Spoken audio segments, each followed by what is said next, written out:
Gibisita sa Japan International Cooperation Agency kung JICA ang ilang mga proyekto sa Bangsamoro Region. Atong sayron ang detalye ni Ede sa live report ni Abby Caballero. Abby?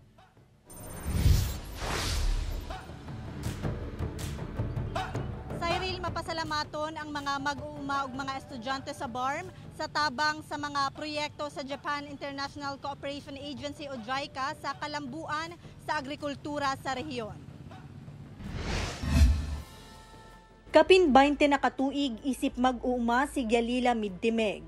Siya ang usa sa mga leader sa Farmers Association sa Barira, Maguindanao del Norte. Sumala niya pipila na sila kahigayon na pakya sa ilang mga pananom, sanglit kulang ang ilang kahibalo sa farming. Lakip dinhi ang sobra nga supply. Busa napugo sila nga ibaligya na lang sa mas ubos nga presyo ang ilang mga produkto.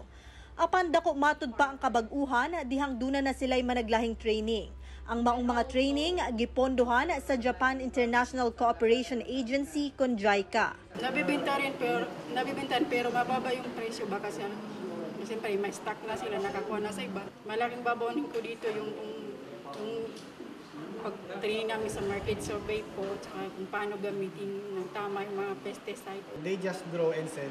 Hindi lang po sila basta-basta magtanim, kundi ang itatanim lang po nila yung alam nilang may benta. Sa karon nagunang produkto nila ang pipino, talong ug kalabasa. Sumala sa direktor sa Research and Development and Extension Services sa BARM, dako gayod ang tabang sa mga proyekto sa JICA sa agricultural sector sa rehiyon. Malaking tulong sa mga magsasaka natin, lalo na doon sa mga high-value crops farmers natin. Ito ay demand-driven approach. Kung ano yung demand sa market, yun yung itatanim natin. Samtang gibisita sab sa JICA ang IBN Taimia Foundation Academy Incorporated sa Sultan Kudarat, Maguindanao del Norte. Ang maong tulunghaan, proyekto sab sa JICA nga nag-operate sugod ni adtong 2010. Usa sa estudyante sa maong tulunghaan kaniadto si Garay Mijahadin. First year hangtod fourth year high school siyang nag-eskwela sa maong tulunghaan. Pag-graduate niya og kolehiyo, mibalik siya sa maong tulunghaan isip teacher. Ug pipila ka tuig ang milabay na promote kini isip principal.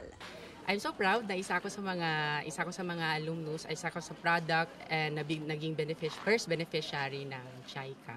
It is an honor for me to give back to the school. At the same time, para mas marami pa tayong mga students ng Bangsamoro na ma-develop and of course maturuan. Kung wala po yung Japanese Embassy, wala din po itong school namin, hindi po ito mapapatayo.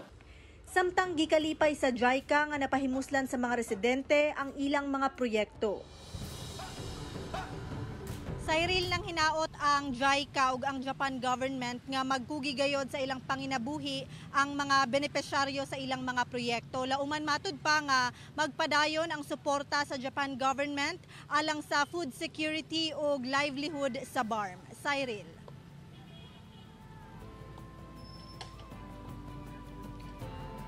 Alright, daghang salamat Abby Caballero.